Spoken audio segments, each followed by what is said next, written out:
Bonjour, dans cette nouvelle vidéo, nous abordons le chapitre 3 de notre module qui s'intitule « Les méthodes de Huckel ». Il y a deux méthodes de Huckel, la méthode de Huckel étendue et la méthode de Huckel simple. Dans cette vidéo, nous présenterons la méthode de Huckel étendue.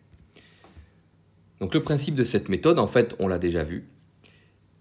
On souhaite résoudre l'équation de Schrödinger pour les systèmes moléculaires et pour cela, on se place dans les trois approximations Born-Oppenheimer, orbitalaire et LCAO. Dans le cas de ces trois approximations, résoudre l'équation de Schrödinger revient à résoudre l'équation aux valeurs propres généralisées que nous avons ici avec la matrice hamiltonienne, je rappelle, et la matrice des recouvrements ici.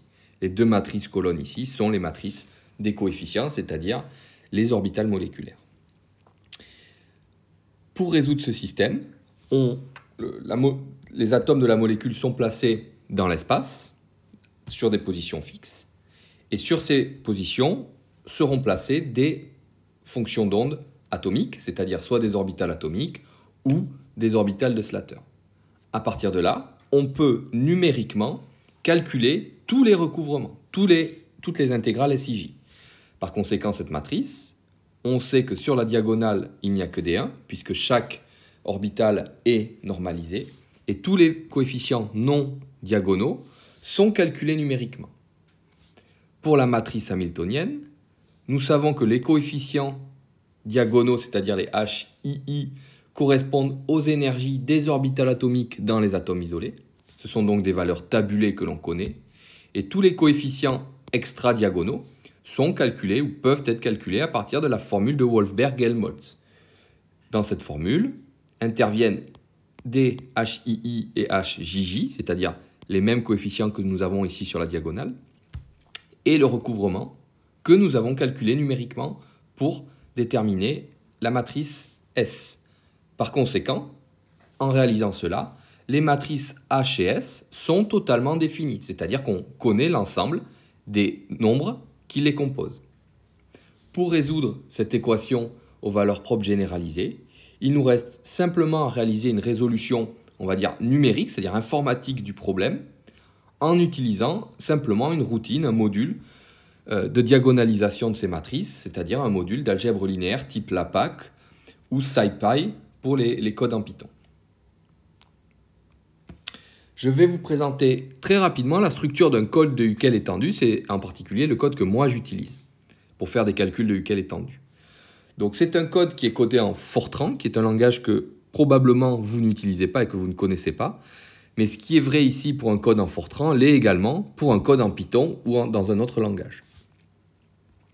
Donc en Fortran, la première étape est la déclaration des variables. C'est-à-dire qu'on va déclarer toutes les variables que l'on va utiliser dans le code. Donc on va dire si chaque variable est un entier, un réel, une chaîne de caractères, un logique ou un tableau d'entiers, un tableau de réel, ce genre de choses.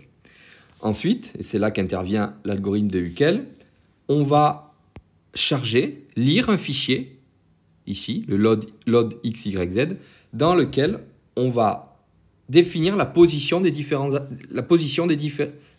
atomes. En effet, nous travaillons dans l'approximation de Born-Oppenheimer. Par conséquent, nous allons résoudre l'équation de Schrödinger pour ce système pour des positions fixes des atomes, il faut donc donner ces positions. Ensuite, comme je vous l'ai dit précédemment, une fois les positions atomiques placées, déterminées, il faut centrer les orbitales atomiques sur ces positions. Toutes les équations que l'on a vues jusqu'à présent pour les orbitales atomiques ou pour les fonctions de Slater sont centrées en 0. Mais maintenant, les atomes ne sont pas forcément placés en 0, donc il suffit simplement de translater l'expression mathématique des OA telles que nous les avons vues pour les placer sur les atomes. Troisième étape, il faut calculer, ici compute HS, il faut construire les matrices HS. Donc c'est exactement ce que je viens de vous montrer. On va calculer les intégrales de recouvrement, donc faire l'intégrale sur tout l'espace des produits qui J. Et à partir des résultats, nous pourrons également calculer la matrice hamiltonienne. Une fois que ces deux matrices sont construites, il suffit de résoudre ce qui est fait ici, solve matrix. Il suffit de résoudre l'équation aux valeurs propres généralisées en utilisant une routine de diagonalisation des matrices HS. Et le programme est fini. Nous avons, à cette étape, réussi à résoudre l'équation aux valeurs propres généralisées. Donc nous avons les énergies qui sont données ici et les matrices colonnes contenant les coefficients des orbitales moléculaires. La suite du programme ne sert qu'à écrire les résultats. Donc l'écriture ici de la matrice S, l'écriture de la matrice H, et ici l'écriture des OM obtenus, donc leurs énergies, les coefficients et les coefficients correspondants. Donc c'est ce que j'indique ici.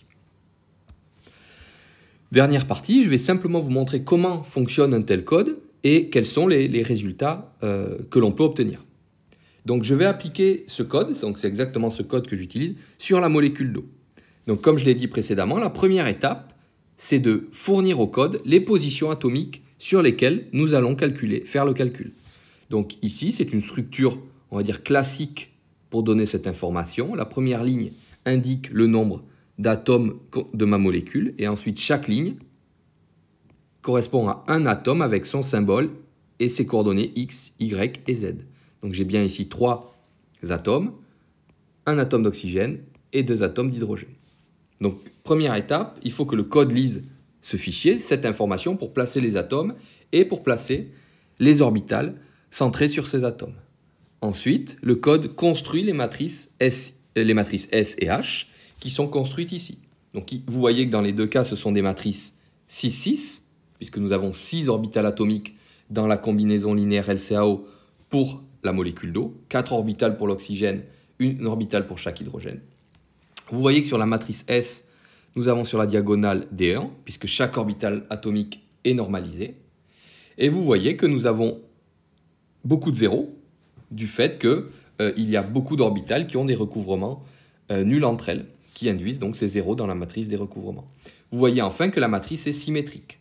Le coefficient ici est le même que ce coefficient-là. Ce coefficient ici est le même que celui-ci. Ce coefficient ici est le même que celui-ci, et ainsi de suite. Donc les matrices sont bien symétriques, comme nous l'avons vu dans les vidéos précédentes. À partir de ces coefficients, on peut calculer, à partir de la formule de Wolfberg-Helmholtz, la matrice hamiltonienne, en tout cas pour les coefficients diagonaux, hors diagonaux, et les coefficients diagonaux sont les énergies des orbitales atomiques. Donc ici, l'énergie d'une orbitale 2s, 3 fois ce moins 16,76 qui correspond aux orbitales 2p de l'oxygène, et enfin moins 13,6 correspondant aux énergies des deux 1s. Donc nous avons nos deux matrices qui sont complètement construites, complètement définies, c'est-à-dire chaque coefficient de la matrice a une valeur numérique qui lui est attribuée. À partir de là, il suffit donc d'utiliser, comme je l'ai dit, un algorithme de diagonalisation ou de résolution du problème aux valeurs propres généralisées. Et voici le résultat obtenu. Nous avons 6 lignes, chacune correspondant aux 6 OM déterminées par la résolution. Nous avons pour chaque OM le premier chiffre ici qui est la valeur propre, c'est-à-dire l'énergie associée à l'OM, et ensuite 6 nombres qui sont les 6 coefficients de la combinaison linéaire. Et vous voyez que en lisant ces 6 coefficients, on retrouve exactement les mêmes informations, les mêmes résultats que nous avions en faisant le diagramme d'OM de la molécule d'eau. Regardez, l'OM d'énergie la plus basse, donc moins 35, qui est beaucoup plus basse que toutes les autres, ça nous l'avions vu, a 4 coefficients non nuls. C'est-à-dire que la 2px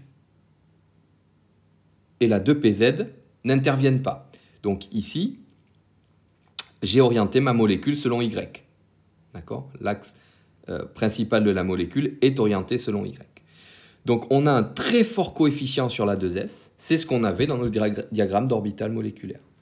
Et les coefficients sur les hydrogènes sont les mêmes en valeur absolue et ont également le même signe. C'est-à-dire que dans cette orbitale atomique, c'est l'orbitale moléculaire liante de H2 qui intervient, c'est bien ce que nous avions. Dans la deuxième OM, c'est-à-dire la deuxième OM liante, il y a 3 coefficients, un sur la px et un sur chaque 1s des hydrogènes. Et donc vous voyez ici que les coefficients des hydrogènes ont la même valeur absolue, mais des signes opposés. Donc c'est bien l'orbitale moléculaire antiliante de H2 qui intervient dans cet OM, comme nous l'avions vu précédemment.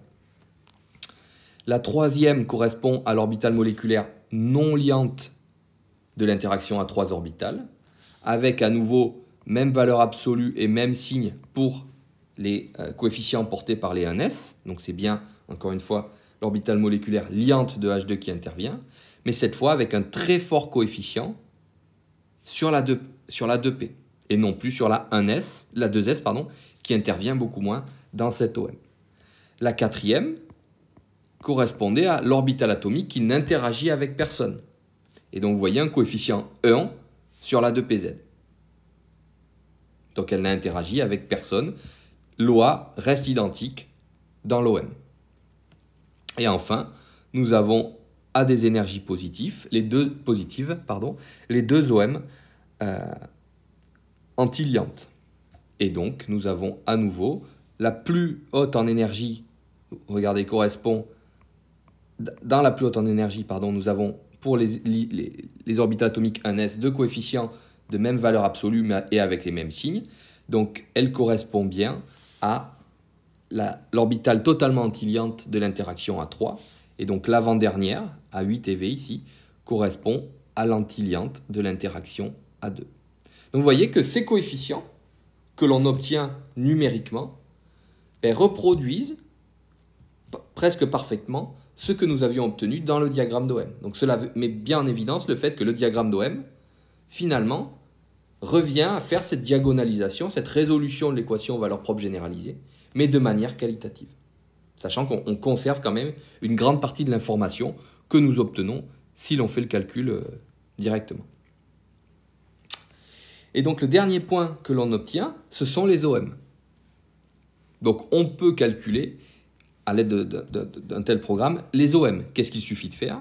Il suffit, autour de la molécule, de définir une grille. C'est-à-dire que l'espace, on va le diviser en un certain nombre de points, et chaque point de cet espace, on va l'associer à une case d'un tableau. Et donc dans ce tableau, pour chaque case, c'est-à-dire chaque point de l'espace, on va calculer la valeur de l'OM en ce point. Donc c'est facile de calculer cette valeur, puisque nous avons pour chaque OM les coefficients de la combinaison linéaire, et nous connaissons l'expression mathématique des OA. Par conséquent, il suffit simplement, en chaque point de l'espace, de calculer, de faire la somme des OA avec les coefficients trouvés pour la combinaison linéaire, et de calculer la valeur de ces combinaisons linéaires en chaque point de l'espace. Et voici ce que ça donne. Alors ce n'est pas très élégant, hein, on voit qu'on obtient simplement en fait un fichier de nombres, mais c'est bien ça. C'est en tout point de l'espace, en tout cas en tout point de l'espace entourant la molécule que j'ai défini, je vais avoir une valeur de la fonction. Par contre, ce que l'on peut faire, c'est utiliser ce fichier et le donner à traiter par un logiciel de représentation graphique qui va pouvoir me relier tous les points de la fonction qui ont la même valeur. Et donc représenter une isosurface comme nous l'avons défini en cours. Donc c'est ce que je vais vous présenter maintenant.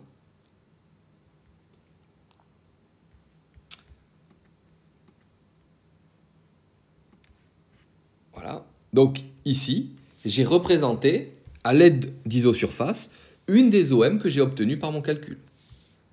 Et donc vous voyez que cette isosurface, vous voyez au niveau de l'oxygène, nous avons ici un lobe d'un signe et de l'autre côté le lobe de signe opposé. Et l'orbitale moléculaire est liante entre la partie l'OA portée par l'oxygène et l'OA ici portée par l'hydrogène. Alors, juste pour que ce soit plus clair, voilà comment est définie la molécule d'eau. Donc l'oxygène est au centre et les deux hydrogènes sont ici de part et d'autre. Donc je remets les isosurfaces. Donc on voit bien que l'OM ici est liante entre l'oxygène, l'OA portée par l'oxygène, et l'OA portée par les hydrogènes. Même chose ici à droite. Par conséquent, c'est une orbitale moléculaire liante et avec une 2P ici portée sur l'oxygène. Ça correspond à l'orbitale moléculaire liante de l'interaction à deux orbitales. Donc c'est-à-dire la deuxième en termes d'énergie. Donc les schémas que nous avions proposés dans les diagrammes d'OM reproduisent relativement bien la réalité de cet OM, bien qu'on est d'accord, lorsqu'on fait une représentation comme ici en isosurface à partir d'un calcul précis, la forme est quand même, voilà, c'est beaucoup plus déformé que les représentations schématiques que nous avions fait. Donc comme on en avait parlé, la valeur d'isosurface que j'ai choisie, voilà, j'ai choisi 0,05. J'aurais pu prendre une autre valeur. Je peux prendre très bien 0,016 ou 0,015 comme vous voulez. Donc voici pour la première isosurface et je fais la même chose pour l'autre isosurface, la négative. Voilà. Donc globalement, on est d'accord, ça change, mais la forme globale de la fonction reste identique. C'est-à-dire une orbitale antisymétrique portée par l'atome d'oxygène, une orbitale P antisymétrique donc portée par l'atome d'oxygène, et quelque chose qui est liant entre cette orbitale P et les orbitales 1s des hydrogènes. Et donc, le calcul Huckel étendu nous permet donc d'avoir une représentation pour chacune des OM de la fonction. Donc, je vous présente que celle-ci, mais on obtient les résultats pour les 6 OM calculés par le programme. Donc voilà pour la méthode de Huckel étendu.